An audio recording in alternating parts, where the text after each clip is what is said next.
عمر مباركة وفقد موجع. Orang masih bisa dibayar sama dukun, sama kepentingan orang, itu namanya nggak punya ideologi, nggak punya prinsip. Sok-sokan nyerang Samsudin, dibayar sama Samsudin, diem dia. Gue kalau mau seperti itu udah kaya gue. Cuman nggak perlu gue duit orang, nggak silau gue lihat duit orang. 2 miliar gue kalau gue minta dikasih sama si Idris. Nah, yang dikirim siapa dulu kemari sebagai utusan si Idris dukun dari Malang itu? Hah? Ketua Badan Anti Teror FPI, namanya Andre. Andre namanya, gue sebut namanya. Biar kalian nanti mikir gue bohong gitu. Dan video sama dia masih ada.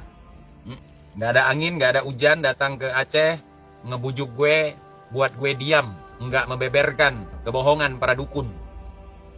Karena mereka dapat untung 1 M lebih per hari, ratusan juta lebih per hari, saudara. Kalau gue mau diam aja, nggak bahas mereka lagi, gue akan dikasih duit. Tinggal nulis sendiri duitnya mau berapa. Enak nggak hidup gue? Enak, tapi gue nggak silau ngelihat kekayaan dan uang orang lain, saudara. Habib juga gitu. Ente nggak usah bahas-bahas Habib, TJ. Aneh kasih ente modal usaha, mau berapa? Gue kagak doyan duit orang. Lebih baik miskin berkalang tanah daripada makan suap. Yang menyuap dan yang disuap sama-sama ahli nar, saudara. Begitu kata datuk gue. Nah, kita hidup harus punya prinsip. Jangan bisa diperjualbelikan oleh orang, saudara. Ya, tetapi pada dasarnya, sebagaimana betul yang Bang Haji sampaikan, Abah setuju dengan Bang Haji bahwa sesungguhnya berdasarkan dari segi ilmiah, keilmuan, baik itu dari segi genetika, dari segi filologi, dari segi sejarah, dari segi ilmu nasab, sebetulnya sudah selesai. Abah setuju.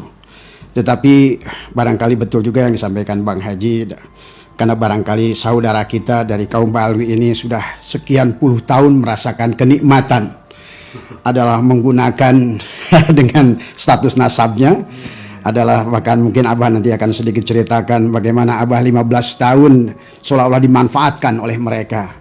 Abah ini adalah muhibbin berat tadi semua. Masya Allah. Yang Abah sampaikan tadi ke Bang Haji, ada udah lebih 1 miliar dari Abah ini semua. Saking ingin memastikan, Abah belum lama ini kan menyampaikan, sampai barangkali kalau lihat podcast Abah menantang kepada siapapun dari mereka yang mendukung Ba'alwi yang bisa menunjukkan bahwa Sayyid Ahmad bin Isa itu pernah hijrah ke Yaman. Kata Abah, saya siapkan 200 juta. Sampai hari ini Bang Haji tidak ada yang datang. Bahkan Abah tambahkan lagi waktu itu, kalau seandainya kalau perlu Abah tambahkan lagi, kata Abah, ini tambah pelfire dah. Karena ingin selesai Bang Haji. Karena masalah ini melelahkan buat bangsa dan negara Indonesia. Abah bukan ulama, ya. Abah juga bukan siapa-siapa. Artinya bahwa kalau kita berdasarkan secara keilmuan, harusnya bahwa ahli filologi sudah ada dan sudah menyatakan, ahli DNA Dr. Sugeng juga sudah menyampaikan. Kemudian juga ahli nasab Kiai Imaduddin Usman sudah sedemikian jelas menyampaikan. Jadi kalau menurut Abah memang seharusnya memang ini sudah selesai. Butuh waktu barangkali buat Ba'alwi untuk menyadari ini. Sampai Abah membuat kesimpulan bahwa sesungguhnya di Indonesia ini terbagi Bang Haji 2 kelompok ulama. Ya. Kenapa ada sebagian saudara kita, guru-guru kita masih ngotot bertahan dengan Ba'alwi? Setelah Abah mengadakan kajian, ternyata ada 2 kelompok ulama baik di Indonesia maupun internasional. Yang pertama yang berpegang kepada ulama ulumuddin adalah monodisiplin, dan kebanyakan dari mereka itu adalah berpegang kepada fikih abad pertengahan. Jadi selalu tentang haram dan halal gitu. Tetapi ada sebagian ulama yang sudah justru menolak Ba'alwi itu. Kalau Abah kaji, kelompokan mereka semua adalah sudah ada pada ad-dirasah al-islamiyah, lebih kepada multidisiplin. Jadi 2 kelompok ini yang dari ulama ini yang sampai hari ini bisa terasa. Kemudian Abah mendapatkan mandat untuk Jawa Barat, sebagaimana pertanyaan Bang Haji tadi. Alhamdulillah, sekarang di Jawa Barat yang sudah terbentuk kepengurusan ini sudah 12 kabupaten. Kita sudah terbentuk 12 kabupaten dan walaupun begitu kita Abah punya target adalah minimal 20 kabupaten di Jawa Barat adalah harus perjuangan Wali Songo itu punya struktur yang baik. Tetapi pada dasarnya kembali, apapun yang kita ingin sampaikan adalah bukan dalam rangka untuk menjelekkan siapapun. Tetapi yang ingin kita sampaikan adalah fakta-fakta adalah untuk memberikan pencerdasan atau adalah pengarahan kepada masyarakat jangan sampai menjadi korban seperti Abah gitu. Nah itu Bang Haji. Iya. Kira-kira ini bahasa korban ini loh.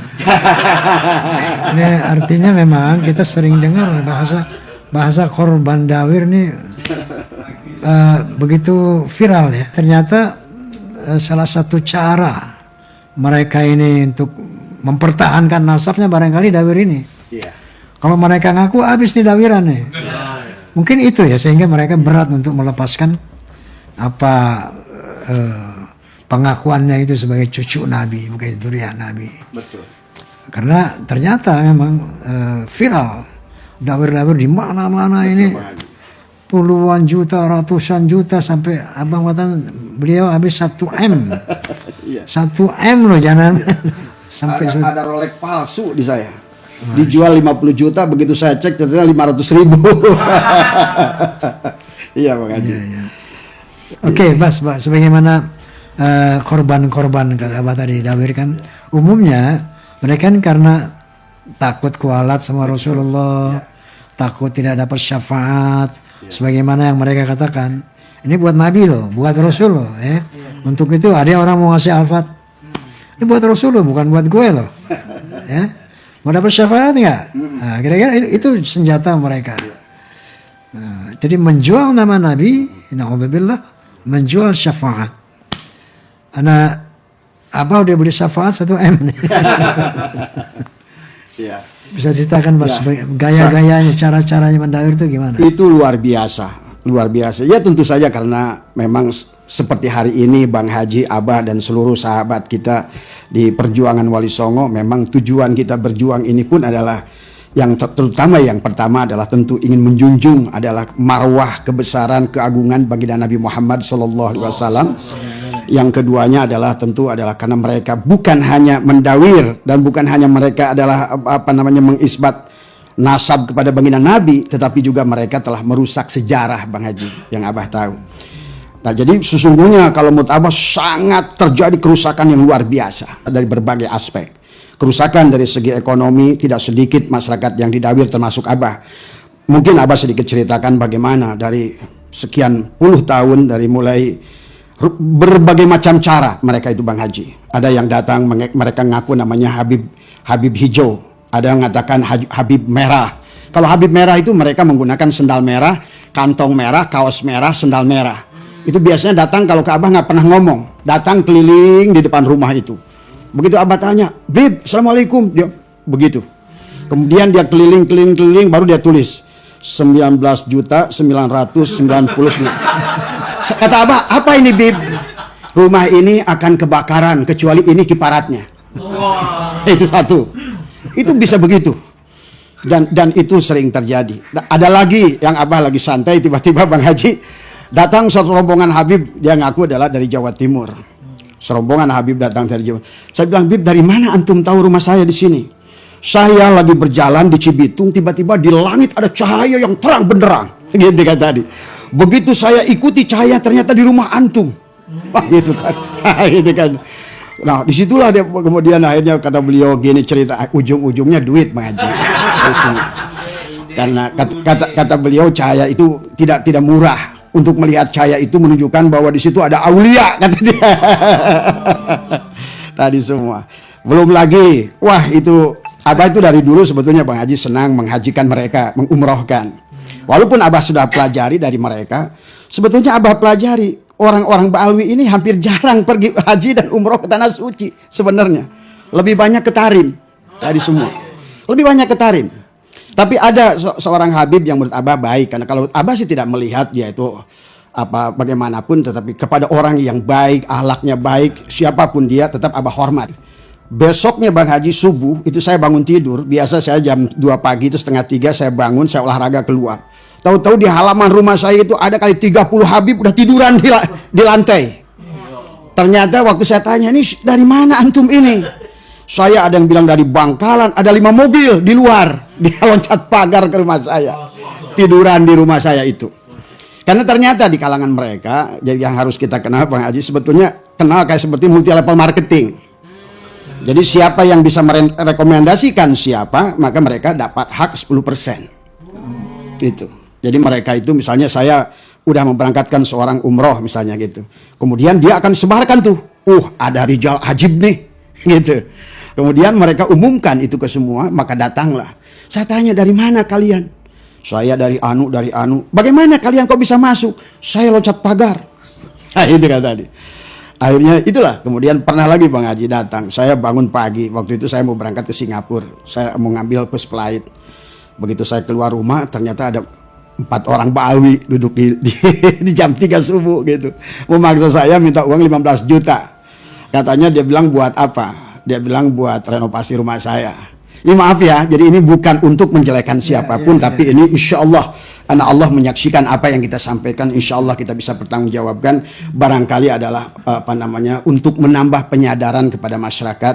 Bukan kita tujuannya fitnah, tapi adalah untuk membukakan fakta-fakta apa yang ada. Maka dan dia ngotot minta kepada Abah 15 juta sampai turun 12 juta sampai 10 juta karena Abah ingin buru-buru ke bandara. Akhirnya Abah kasih 2 juta Bang Haji.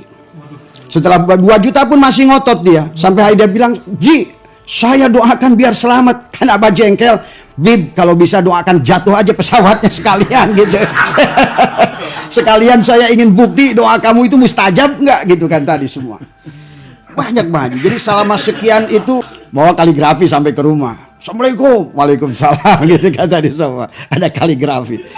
Ini apa? Tolong anak katanya ini 5 juta saja. Wah, yang kayak gini saya bilang 200.000 paling gitu. Ya sudahlah katanya 3 juta nggak apa-apa. Akhirnya saya maghrib itu saya berikan aja 3 juta. Saya kan tinggalkan, saya bilang, Bib, ayo sholat maghrib. Maaf Bang Haji, saya bukan ngejelekan lagi. Saya itu sering Habib itu datang waktu sholat, tapi setiap saya mau ajak sholat nggak pernah mau.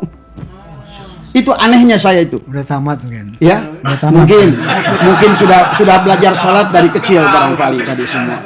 Kemudian begitu saya tinggalkan, saya kasih duit 3 juta, begitu saya beres sholat maghrib ke situ, kaligrafinya dibawa, duitnya dibawa. Dan ini ada penyaksian dari istri saya. Saya tidak ada Bang Haji. Dia masuk ke dapur. Umi, ke istri saya itu, pengen makan. Istri saya telepon saya sewaktu itu di Surabaya. Pak, ini kenal gak dengan Habib Anu? Katanya gitu kan. Saya bilang gak tahu, saya bilang tadi.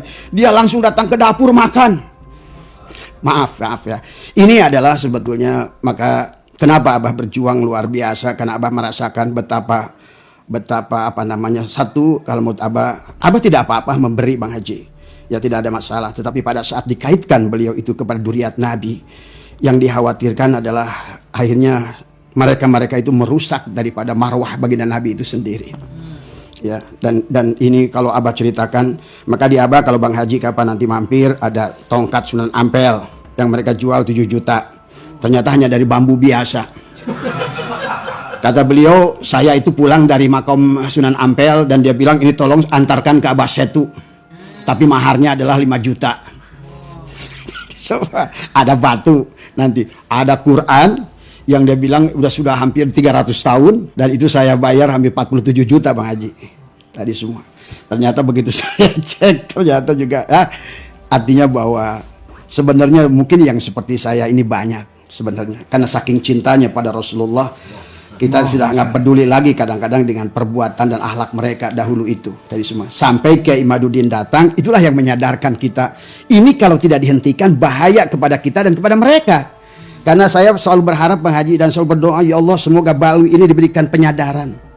Karena saya khawatir tadi semua. Sampai Abah pernah live, kata Abah, demi Allah bahwa mereka itu sedikit pun tidak bisa memberikan syafaat. Karena fakta di dunia saja mereka sudah cari syafaat kemana-mana tiap hari. Itu yang saya rasakan Bang Haji tadi semua ya. Dan 2 tahun lebih Abah mempelajari dari aspek sejarah. Sampai Abah punya teman, ada termasuk juga di Yaman, termasuk di Palestina, di beberapa negara. Sebelum ke sejarah, ya. Sebelum sejarah, mohon maaf, punten. Ya. Masalah dawir tadi. Ini menarik sekali bahwa dawir ini satu efek daripada pengakuan dia sebagai cucu Nabi. Betul. Ini korbannya luar biasa banyaknya. Nah, kita berkewajiban menyelamatkan umat dari pemerasan ini. Ada satu orang ngadu kepada saya. Alhamdulillah udah tercerahkan lah. Dulu itu ada dibilang di Jakarta namanya Wan Sehon. Wan Sehon itu Habib katanya. Nah ini dia minta diundang. Jadi ada timnya itu. Dan Wan Sehon ini ternyata udah jadi komoditi. Masya Allah. Nah karena dia tuh wali Bang Haji gitu kan. Nah, dia bertanya sama saya. Saya waktu itu bayar 100 juta Bang Haji. Ini waliullah, wali kutub dibilang. Wali Majdub. Kalau datang nih keberkahannya luar biasa. Belum tiket pesawat, belum hotel dan honor khusus wali Majdub ini 100 juta. Artinya ini bisa menjadi komoditi kan. Dari mana ini bisa masyhur? Ternyata ini saya perlu jelaskan juga kepada umat. Ada seorang ustadz, namanya nggak usah saya sebut lah ya. Saya jaga kehormatan dia. Dia bilang bahwa itu saya disuruh beli mobil Fortuner sama Wan Sehon, cuman pakai daun. Daun dimasukin ke dalam tas, lalu kita datang ke toko mobil itu, showroom. Begitu di sana di muka jadi duit. Jadi dikenal lah, termasyhur lah. Wan Sehon beli mobil pakai daun. Ini disebarkan dan banyak orang percaya. Nah, saya konfirmasi Ustadz ini di satu tablik akbar, kemudian dia hadir. Ustadznya mengatakan dia disuruh beli pakai daun itu, kan viral di YouTube.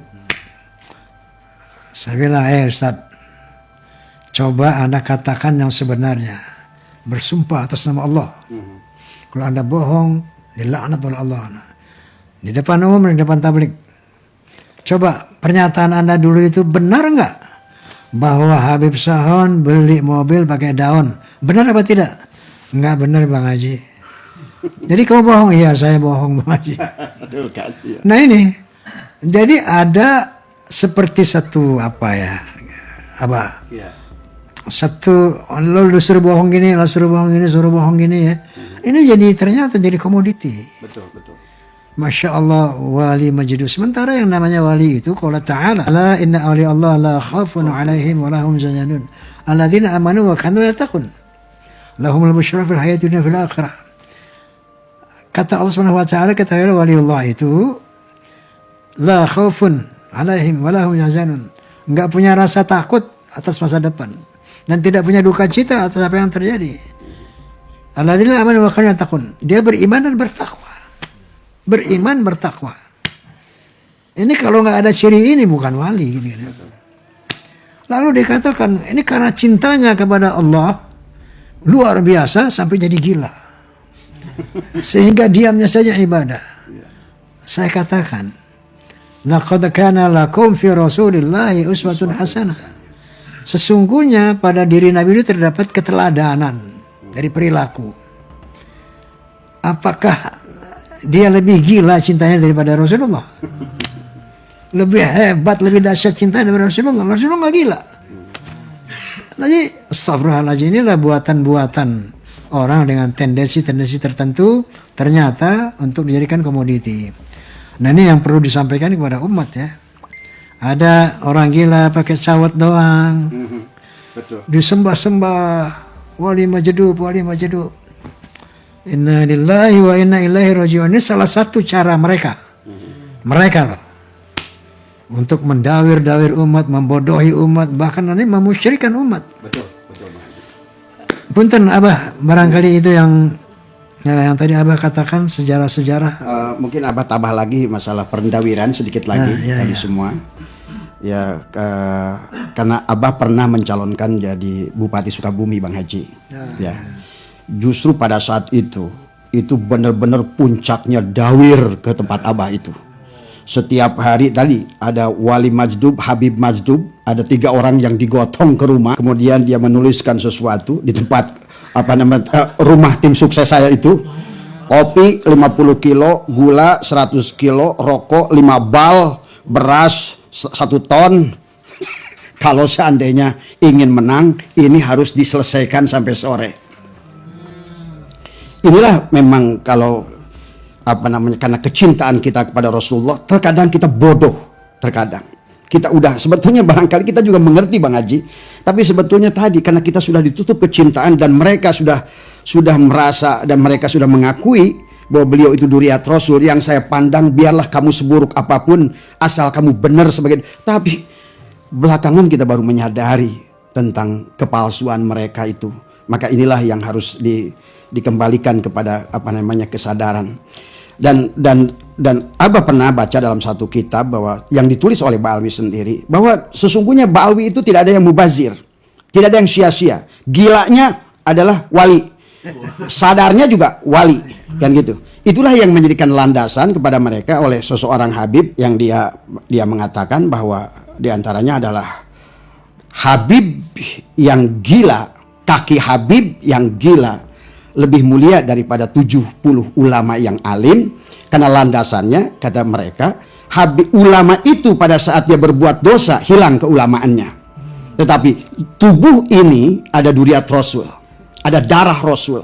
Jadi semaksiat apapun kami, tetap kami itu adalah orang yang akan dimaafkan dan menjadi ahli surga.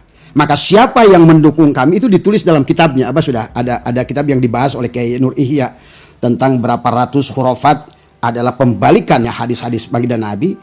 Itu sudah pernah ditulis, pernah disampaikan ke Nur Ihya bahwa dengan mencintai mereka tadi semua, siapapun kalian, dosa apapun kalian, maka akan terampuni. Inilah yang akhirnya sampai hari ini banyak muhibin itu masih percaya kepada mereka, karena mereka selalu saya pernah bertemu dengan seorang kiai dan dia masih muhibin, tapi dia adalah sahabat saya. Saya bilang, kenapa kiai antum masih percaya dengan mereka? Dia bilang, bah, saya ibadah nggak bisa, ilmu nggak seberapa, amal nggak seberapa. Harapan saya adalah hanya satu, bahwa sesungguhnya saya itu bisa selamat mendapatkan sahabat Rasulullah lewat cucunya.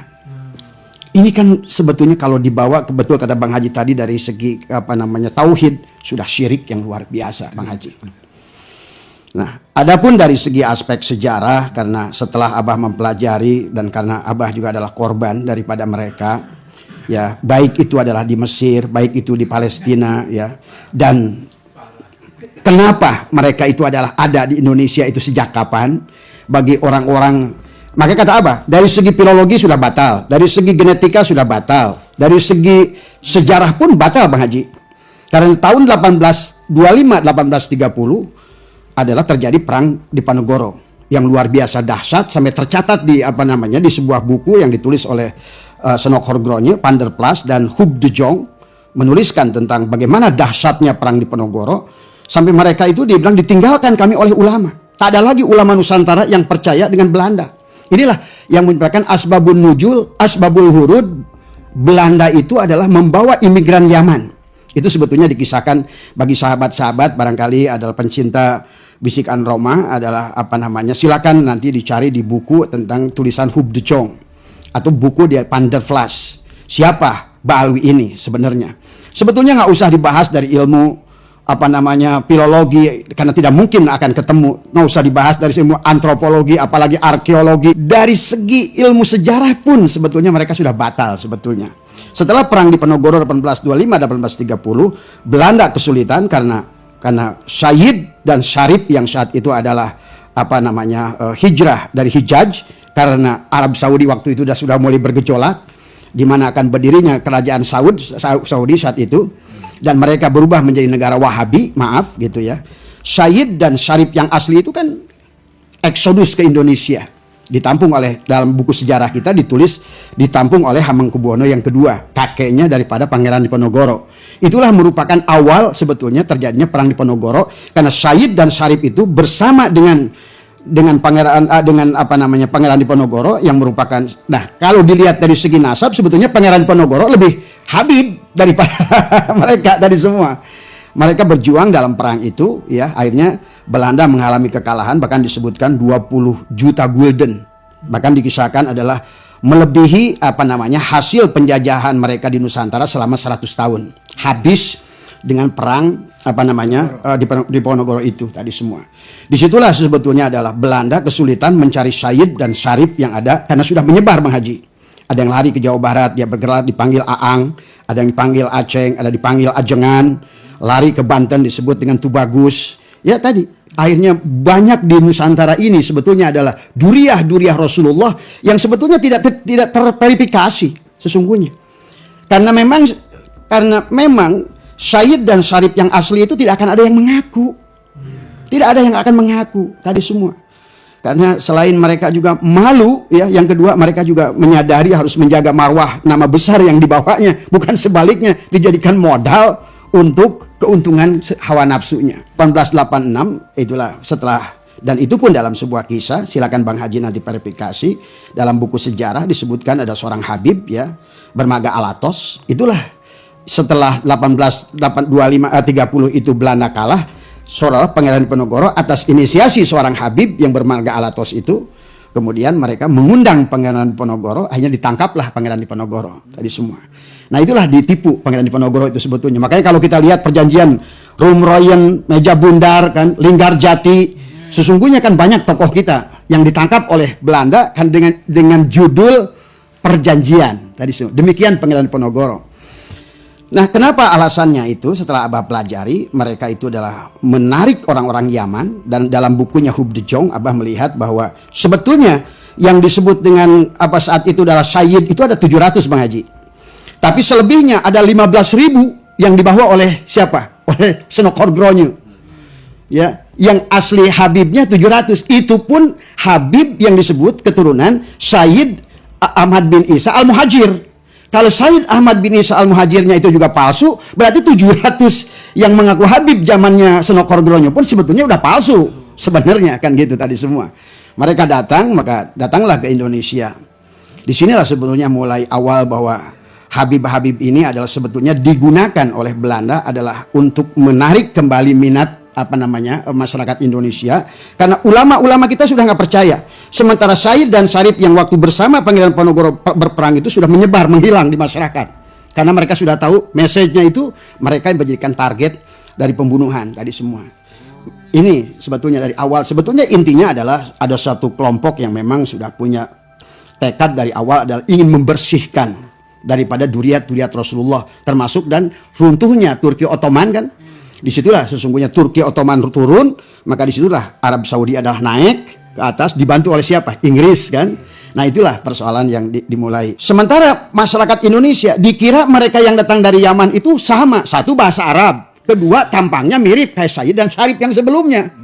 Maka disinilah mulai persoalan, muncullah tokoh yang mungkin kita sudah kenal dengan Habib Utsman bin Yahya. Habib Utsman bin Yahya ini adalah sesungguhnya digunakan oleh Senokorgronye adalah tadi untuk mengkelabui masyarakat. Maka kenapa terjadi geger Banten, geger Cilegon? Karena mereka masyarakat kiai-kiai itu 800 orang meninggal saat itu. Karena masih percaya bahwa Habib Utsman bin Yahya itu adalah Sayyid dan Syarif yang dulu berjuang bersama Pangeran Diponegoro. Maka mereka keluar. Termasuk Abah pernah diskusi dengan keluarganya Kiai Nur Ali Bekasi. Karena beliau pun adalah termasuk dulu ada geger Bekasi dipimpin oleh Kiai Nur Ali tadi semua. Ternyata mereka pun adalah berkumpul karena percaya dengan Habib Utsman bin Yahya tadi semua. Dan inilah sebetulnya yang harusnya dipahami oleh masyarakat Nusantara, dan juga kalau Abah selalu memohon kepada Menteri Agama, kepada MUI, kepada PBNU adalah tolong dipahami tentang sejarah ini, karena ini adalah transparan, bukunya ada, buku Hub de Jongnya ada, buku Panderplasnya ada, buku Senokorgronye ada, silahkan dicari di Perpustakaan Nasional dan dijual beli dengan bebas. Tapi yang Abah ingin dari mereka itu sadari siapa tokoh Utsman bin Yahya ini. Ya, karena tokoh Utsman bin Yahya inilah yang menjadikan terjadinya geger Cilegon, geger Banten, sampai Utsman bin Yahya mendapatkan penghargaan patung yang berlambang singa dari Ratu Belanda saat itu. Karena itulah beliau diangkat menjadi Mufti Batavia yang pertama. Nah, Dan tujuannya kalau kita lihat yang mengisahkan ini bukan dari orang kita, yang mengisahkan ini orang Belanda sendiri yang bernama Huub de Jong dan Van der Vlas. Bahwa tujuan daripada mereka itu adalah sebenarnya kembali supaya masyarakat Indonesia percaya kembali dengan Belanda, kemudian ulama-ulama Nusantara percaya lagi dengan Belanda, maka tapi tanpa disadari oleh mereka, Habib Utsman bin Yahya itu menulis buku adalah Manhajul Istiqomah Fid Dini Wassalamah kalau tidak salah bukunya.